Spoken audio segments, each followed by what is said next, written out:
Hello class 8, NS ma'am here. Today I am going to start the chapter Materials, Metals and Non-Metals.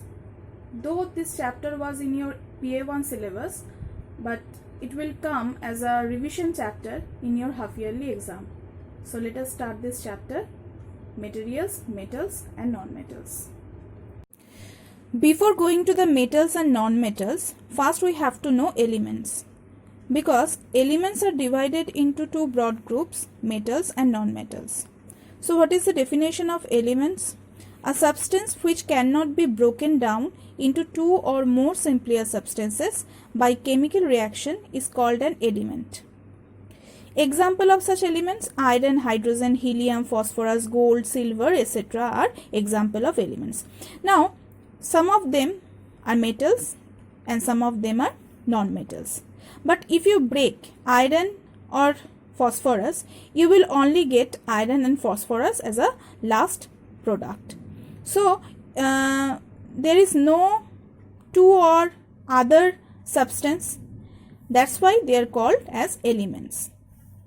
Now, elements are broadly divided into two groups, metals and non-metals. Metals, example, iron, aluminium, sodium, potassium, these are the metals.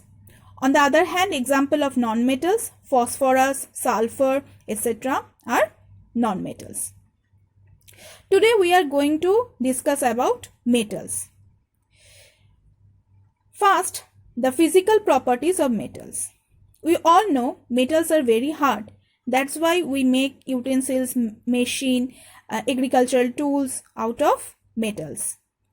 Number 2, they have luster, means they can shine. Gold, silver, platinum, aluminium, these all metals have their own shine, so they are lustrous. This is one of the important point of metals. C, malleable, or the property is malleability. What does it mean? Metals can be beaten into thin sheet. This property is known as their malleability. Means if we take aluminium for example and we hammer the aluminium, we can make thin sheets out of it. So malleability is one of the characteristics of metals. 4, ductility. Ductile means metals are ductile. They are flexible and can be drawn into wires. Like copper. We make copper wires out of copper. Why? Why it is possible? Because copper are very much ductile. That's why we can make wires out of copper. This ductility is another very important physical property of metals. E, or number 5, they have tensile strength. Means metals have tensile strength. As we know that metals are very much hard, so they can, and they have the ability of or they have the property of ductility. So we can make wires or heavy ropes out of these metals, and with the help of these ropes we can lift heavy loads. This strength of metals, this property is known as their tensile strength. 6, they are good conductor of heat and electricity. Yes, that's why we make aluminium utensils, that's why we make copper wires. So because of their good conductivity of heat and electricity. Number 2, chemical properties of metals. Now, metals react with different type of things.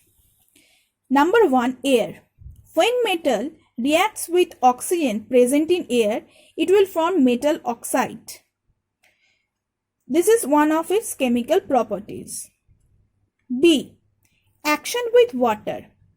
Not the all metals, only some of the metals displace hydrogen from water.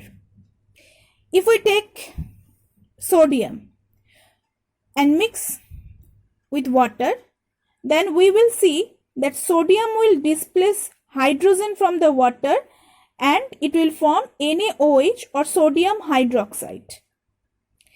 So, some of the metals can easily displace hydrogen from the water. C. Action with acid. Again, some of them can react with HCl and H2SO4 and displace hydrogen. As we know, the chemical formula of sulfuric hydrochloric acid is HCl, and for sulfuric acid it is H2SO4. So take example Na plus HCl. If we take sodium and hydrochloric acid, then sodium will displace this hydrogen out of this HCl and form NaCl. This is a salt, and hydrogen gas will be released. Same for iron. Iron plus H2SO4, then it will form iron sulfate and hydrogen gas will be released. So, in action with acid, we can see that some of the metal can displace hydrogen from the acids. Next.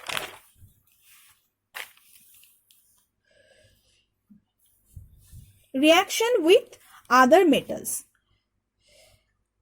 Here, a very interesting thing we are going to see that a more active metal can displace a less active metal from compounds of the later in solution.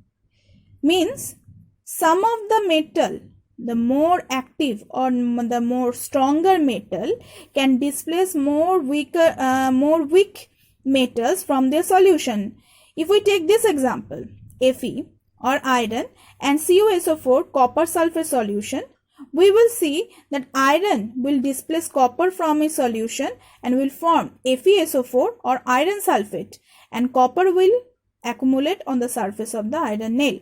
So this is an example where Fe is displacing Cu, another metal, from its solution.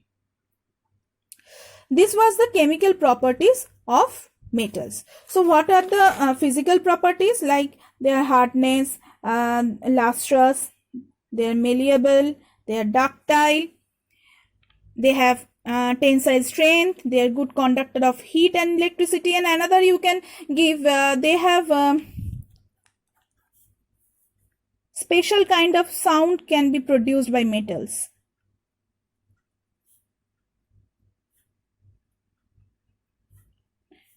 Metallic sound, like ringing of the bell. So metal can produce a specific kind of sound that is known as metallic sound or metallic clink, like ringing of the bell is an example here. Okay, now the chemical properties of the metals, it will react. It can react with air. Metals can also, some of the metals can react with water and acid.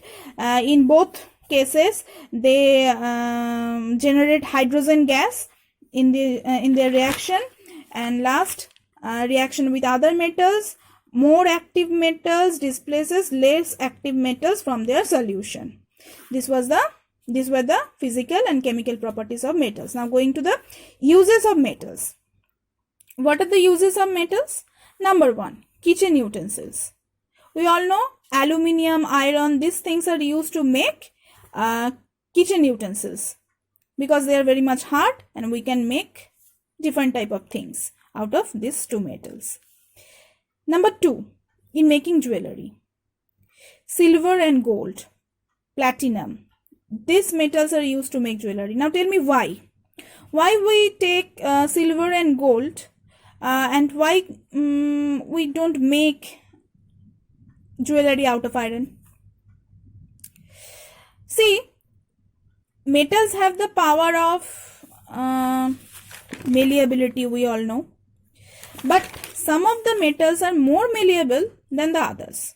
Like here, silver and gold are more malleable than aluminium and iron. That's why we make jewelry out of silver and gold. C. Making foils and wares. Okay. Aluminium foils are used in kitchens to wrap the food materials. So because of their malleability property, we can make foils out of aluminium. Wares, copper wares. Because of their ductility, copper can be drawn into wares. To make agricultural equipments, machines, etc. Yes, iron, very powerful or very strong metal that can be used to make agricultural equipments, machines, tools, etc. So these are some of the uses of metals. There are also other type of uses like brass. This is an alloy. What are alloy? When we mix one or two metals or metals and one metal and one non-metal, and then alloy is formed. One type of alloy is brass. Brass can be used as making different type of statues or vessels. So these are also one kind of metals, but made out of 2 or 3 combining metals or other metals with non-metals also form alloys.